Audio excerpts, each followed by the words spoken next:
Dhamma talks by Mogok Sayadaw. No date. The importance of Anicca. You all have been listened to Dhammas, Sunatta Dhammas, Sakka Dhammas, etc. You understand them, and also have seen impermanence. With the cessation of contact, phassa, and feeling, Vedana, ceases. For example, bitten by mosquito and become itchy. Bitten by mosquito is contact and itchy is feeling. Phassa paccaya Vedana, contact conditions feeling. No mosquito bites you and the itch also ceases. Phassa nirodha Vedana nirodho. With the cessation of contact and feeling also ceases. With the cause conditions and result arises. With the cause ceases and the result also ceases. You have to understand these things without any doubt. Then your wrong view falls away. You don't need to be afraid of it even though you die with the painful feelings, Dukkha Vedana, because wrong views and doubt fall away during your practice. You get the purification of view and doubt, Ditthivasuddhi and Kankavitarana Visuddhi. It falls away with the insight knowledge, but still not with the path knowledge yet. When you are seeing impermanence, the body not disappears. Only with the cessation of impermanence and the body will disappear. Wrong view and doubt are the two dharmas sending beings to painful births. Therefore, I advise you to die courageously near death, i.e., discerning impermanence with practice. Yesterday talk I was leaving this point. So today I am adding it here. Yesterday Sayadaw gave a talk based on the Sotanagati Sutta of Anguttara Nikaya. Today I'll continue to talk from the Samyutta Nikaya. Why did the Buddha enter into Parinibbāna, i.e., passing away? Because his direct disciples were not left anymore. I.e., Buddha's Vinaya, they were from the Pancavaji, the first 5 disciples to his last disciple Subhadda, who only needed his direct helps. But there are still people with their teachers. This is also one of the reasons the teaching still exists. It's necessary for you to have ears to listen and have someone to teach you. Near the end of his passing away, the Buddha reminded us that mind and body dharmas were having the nature of arising and passing away. Therefore, don't forget them. I also teach impermanence. The Buddha taught them for 45 years.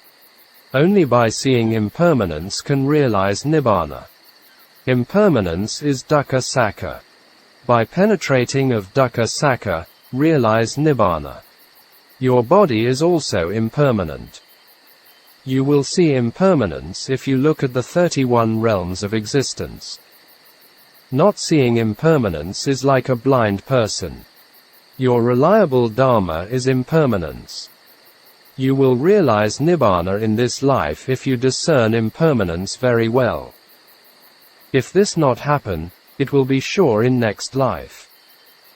The Buddha gave this guarantee in the Sutta in the Anguttara Nikaya. If you discern impermanence, greed, hatred, and delusion never arise. The Buddha never taught as Anicca paccaya lobha, dosa, moha, impermanence conditions greed, hatred, and delusion. If you are discerning impermanence, it becomes jhana paccayo and magga paccayo. It has the 5 path factors equals 3 samadhi factors plus 2 panna factors. If you do only jhana, there are no wisdom factors. By doing panna and is including jhana. The practice I teach you include jhana and panna together. Jhana and magga are together in every vipassana contemplation. Outside the Buddha teaching, sasana, only jhana exists, whereas inside the sasana, don't do this only. Jhana and magga have to be combined. Someone who practices jhana should stabilize the object of contemplation. For the asubha object, loathsomeness, not let the asubha disappears. For the patavi object, earth, not let the patavi disappears. Therefore, it is clear that jhana itself does not lead to Nibbāna. The way of jhana and magga together was mentioned in the Samyutta and Anguttara Nikaya as Yogananda way, harmonious way. Jhana is samatha and magga is vipassana. Samatha has to straighten it, and vipassana has to discern it. In the 5 jhanic factors not include magga. Straighten the mind towards vanishing phenomenon is jhana, and to discern its vanishing is nana. It's the way of jhana and nana. In front is arising and vanishing, and following behind is jhana and magga. What is the benefit of discerning anicca? It is moving out kilesa. If not seeing impermanence, the mind is latent with kilesa. Devadatta had been swallowed by the earth because it was heavy with kilesa for him, not because he was fat. Your kanda boat is heavy with kilesa. You have to cut out the kilesa for its lightness. In this way your kanda boat will become light and can cross over the Tanna river to the other shore. I am urging you every day to contemplate impermanence, because I am worrying that you'll be swallowed by earth. Do you have any pity for yourself? Accept this job, there is no other work can free from it. The Buddha taught the way with samadhi and follow with panna. Dhamma talks by Mogok Sayadaw, the 9th of December 1960. Wholesome Kamma with knowledge. This talk was given to a couple who came to stay with Sayadaw and practiced under his guidance. The husband first met Sayadaw and later introduced his wife to him. So here Sayadaw encouraged her in the practice. Later they gave up their business and very close to Sayadaw until he passed away. The husband, U Kyor Thane, knew his own death 6 months before. Closing square bracket. Desire of wanting to become a woman will become a woman, and the same as for to become a man. It is nothing to do with a man or a woman to have sharp knowledge, nana, or not. It relates to your past lives when you had done good kammas combined with nana or not. Meeting a good teacher and having good kammas with nana, these 2 factors are very important. These were mentioned in the Samyutta Nikaya. Associate with the wise can become a sotapanna means that kamma is a different thing. Here Sayadaw emphasized the main point and not rejected the wholesome kammas. The kammic results are related to kamma. To get path and fruition knowledge are related to nana. For example, the lay woman Visakha, Magaramata, became a noble person, Sotapanna, and her husband Punna, Punnavadhana, was not. He had only good kamma and without nana. Again layman Visakha and his wife Dharmadina both had good kamma and nana. Visakha was Anagaman and Dharmadina was Arahant. Sayadaw told the story of Vajira Bhikkhuni encountering with Mara, the tempter. Having samadhi and following with the knowledge are important. It's nothing to do with as a man or a woman. After that, with the practice, go onwards with the 3 stages of knowledge. Today I'll talk about the process of the practice. 1 Intellectual understanding, 2 Contemplation, 3 Abandoning, study, practice and realization. For the intellectual understanding, can be measured is the body, rupa, and can't be measured is the mind, nama.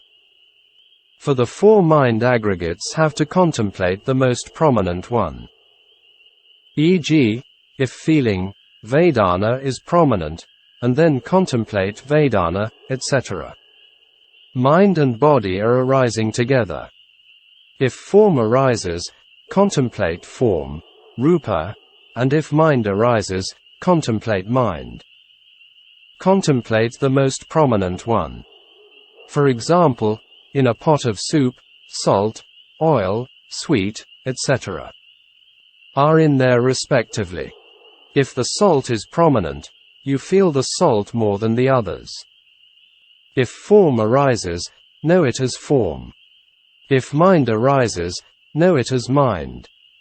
For example, if you put your foot down, patavi, earth element is prominent and you feel the heaviness.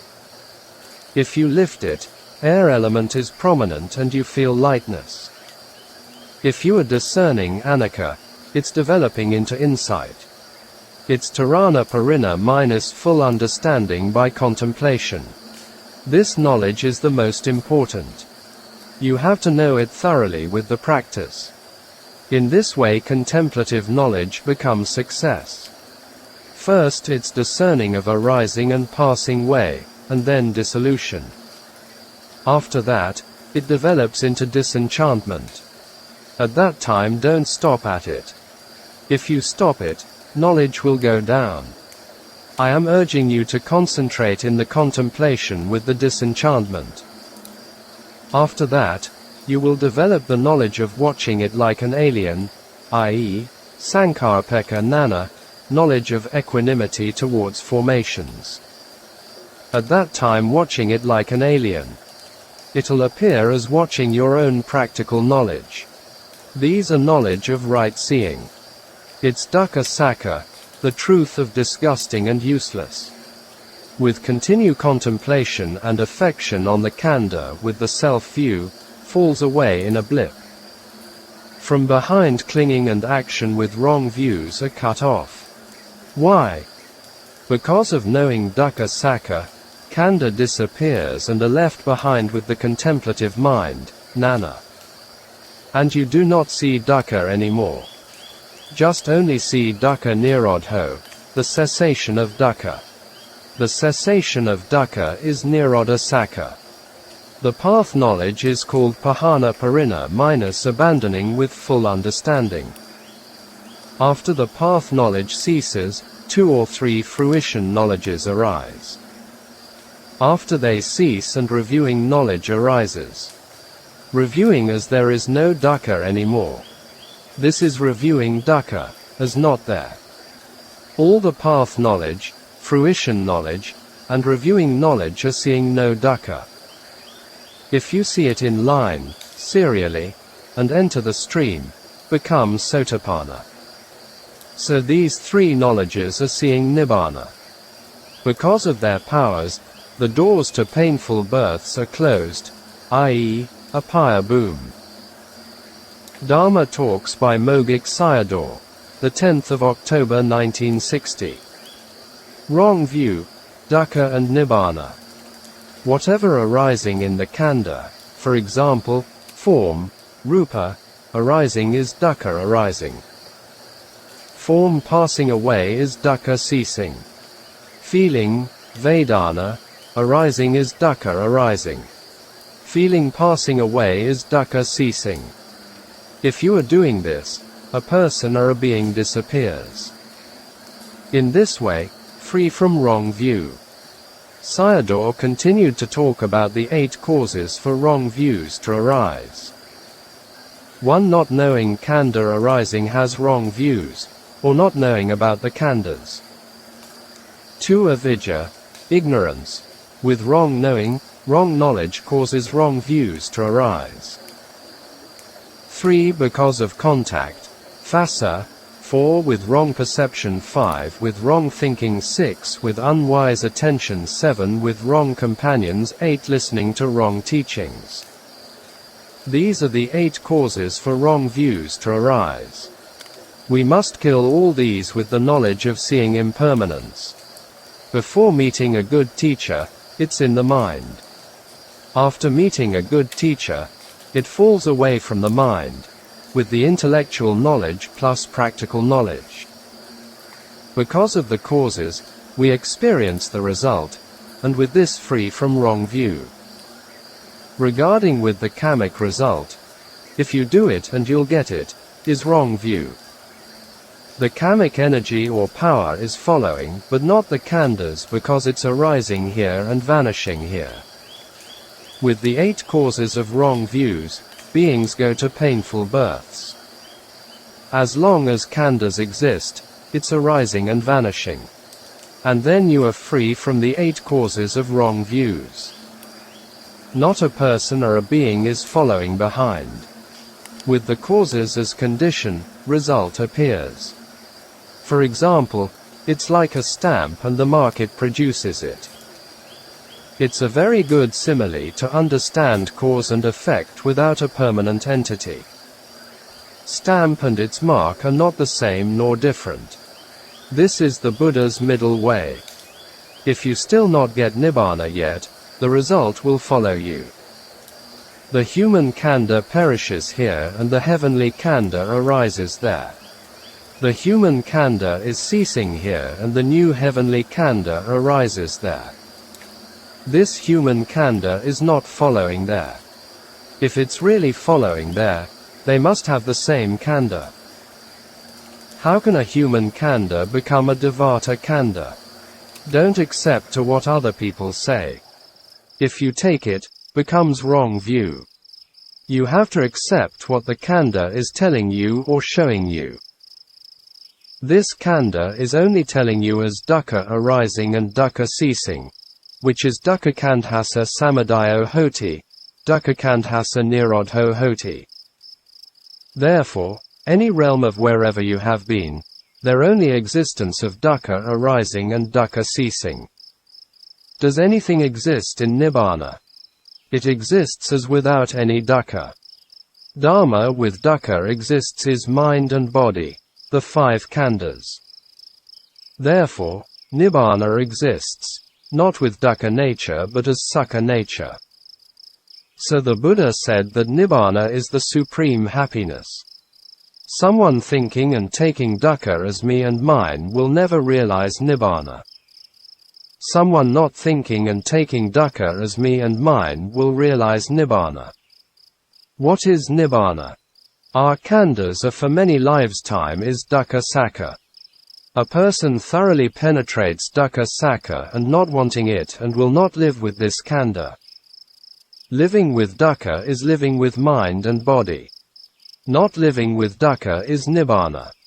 Someone will appreciate Nibbāna only he falls off wrong view. Otherwise, he will appreciate it only by hearing from others. Therefore, you have to observe dukkha arising and ceasing in your own khandha. However, you observe and it is only dukkha sakha. It can't exist as stability because it's arising moment to moment and dying moment to moment. Moment to moment, only deaths are arising. Only without it and have stability. Their total cessation is dukkha nirodho nibbānam, the cessation of dukkha is Nibbāna. So Nibbāna appears. Therefore, only someone is seeing dukkha and Nibbāna can arise. If not, never arises, i.e., not practiced and only with vows and prayers. People are clinging to dukkha as, it's mine. It's mine. If dukkha the heavy load falls off, is the happiness of Nibbāna. Not knowing dukkha is the cause of wrong view. Knowing dukkha is right view. Samadhi knows it. Therefore, it's important to know the real dukkha. Since the day you know about it, you don't want it. Dhamma Talks by Mogok Sayadaw, the 11th of December 1960. Importance of the truth of dukkha. We start from truth of dukkha, dukkha sakha, mind and body. After that dukkha develop. Become a human, a deity, etc. Are only in speech. And only dukkha is increasing, taking this in mind as a truth. It only exists as dukkha arises and dukkha passes away.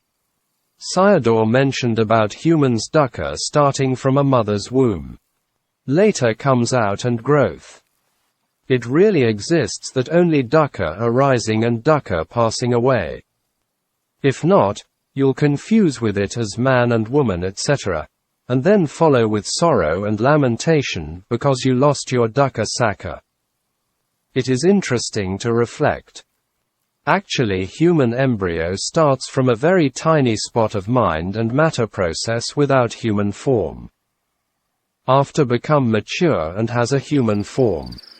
After born and get lost in concept. When we are alive and substitute with mind and body process. When we die, mind and body perishes. It was starting with the truth of dukkha. After born and lost dukkha sakka. Therefore, if something happening to us and we have to cry for it, we should make the decision that except dukkha sakka, there is nothing about it. In the beginning starts with dukkha, in the middle lives with dukkha, and in the ends also end with dukkha. Except these, no other things exist. You all have lost three of them. Not aware of them as arising and passing dukkha sakka. You are lost the original thing. By knowing him as in the beginning, in the middle, and in the end is only dukkha. It will only tell its dukkha nature when someone is sick and dying. It's telling you its dukkha nature. Originally its loathsome nature, loathsome, foulness. So at dying, only tell its loathsomeness. If you say why it happens to me, then you lost the principle. Crying for it is not important, but will arrive to painful births. Because crying is dosa and smiling is lobha. If you lost the principle of dukkha sakka, will arrive to the painful births. Originally it's truth of dukkha. Therefore, start with dukkha sakka, and then mature with dukkha, in the end lost with dukkha. If you not lost the principle, sorrow and lamentation will not arise. If you lost the principle, that means you want to cry. If we don't lose the principle or arising and vanishing dukkha, we will arrive Nibbāna. Not knowing the principle is tears and hell. Having lost the principle is also tears and hell. You must remember these 2 points. With losing the principle, the 4 woeful planes are not safety for us. Every time you have to know it as truth of dukkha with your own knowledge. When this knowing comes to an end, path knowledge will arise. I am telling you the reality. You have to practice accordingly with the reality and the knowing together. If you know in this way, the Dhamma leading towards crying is no more in your mind. From becoming Sotapanna to Buddha, each one's reality and knowing have to be the same, i.e., when arising, knowing the arising, when vanishing, knowing its vanishing. From the beginning to the end, don't get lost the dukkha principle. Reality and the knowing have to be the same or fit in together, i.e., Anicca and Nana. When the path knowledge arises, sorrow and lamentation will extinguish. That's Nibbāna. This also mentioned in the Satipatthana Sutta. Dhamma Talks by Mogok Sayadaw, the 12th of December 1960. From Ignorance to Knowledge. This talk is important. Sayadaw explained how Anicca Nana or Vipassana Nanas destroyed ignorance, avidya, which is the source of khandha processes. The 12 links in the D.A. process which represent of past, present and future is the right one as explained in the sutta. Sayadaw explained this point in this talk, also supported it. Some Asian and Western scholars cannot see it clearly and taking the 3 periods as wrong interpretation. Closing square bracket. Paticca Samuppada is the cause and Paticca Samuppanna is the result. Someone not practices taking the khandha as a man or a woman, me or him, etc. Someone practices not thinking in this way. A person without knowing it, ignorance is latent in the mind. Then ignorance arises. This is paticca samuppada arising. After that, with speech and body actions make volitional formation, sankhara. At the time of not contemplating with impermanence is living with ignorance and making sankhara. With sankhara and consciousness minus vijnanam arises. For example, with eyes seeing a person and hate this person with anger, dosa, and worry with sorrow arise, for unwholesome Dhamma. Unwholesome Dhamma arises and continues to unwholesomeness. In accordance with the Sila standard, this is not unwholesome. But in the mind this becomes unwholesome. Without any practice, the whole day all these things arise in turn. All arising is with ignorance, avidya, and returning to avidya right pointing arrow sankhara. Therefore, the circles turning around in whole day are uncountable. So we are running in circle. Starting from ignorance and come back to ignorance. We are making dukkha sakka that the results of khandha dukkha sakka will arise in circle. Born and die and etc. Khandha processes never stop. It's quite frightening. Someone contemplates impermanence and next khandha not arises. If you live idly, khandhas are continuously arising. It becomes knowledge, vidya, with the contemplation of impermanence. The dharmas will follow it are cut off, and ignorance before it also cut off. Here Sayadaw emphasized 2 points. 1 stop section 1, i.e., avidya right pointing arrow sankhara, 2 stop section 3 and 4, i.e., Tanha right pointing arrow upadana right pointing arrow kamma right pointing arrow jati. 3 the cessation of the beginning, i.e., point 1 and the cutting off behind, i.e., point 2. Therefore, vipassana is cutting off one's bad causes by oneself. This Dhamma is showing the cutting off avidya. With contemplation, become knowledge, vidya, ignorance conditions volitional formation not arises, avidya pakaya sankhara. Avidya becomes knowledge which cuts off one's own root cause. For example, Tin Hla has a cough because of the cold. Giving heat to the body, the cold disappears, no cough anymore. Tin Hla was U Kyor Thain's wife. Both were Sayadaw's close disciples. Present khandhas continue to arise are the causes of avidya, sankhara, tanha, upadana, kamma of the past life. With the vipassana contemplation to these continuous arising khandha and not let the causes, tanha, upadana, and kamma, for the future khandhas to arise. I am asking you to cut off the causes, the past and the present causes. The past causes a section of avidya, sankhara. The present causes for future a section of tanha, upadana, and kamma. The knowledge of contemplation of impermanence kills the causes. You are ending your own kamma. This is for someone who knows it, called a knowledgeable person. For someone not know is running in circle, an ignorant person. Making avidya to become vidya, ignorance becomes knowledge.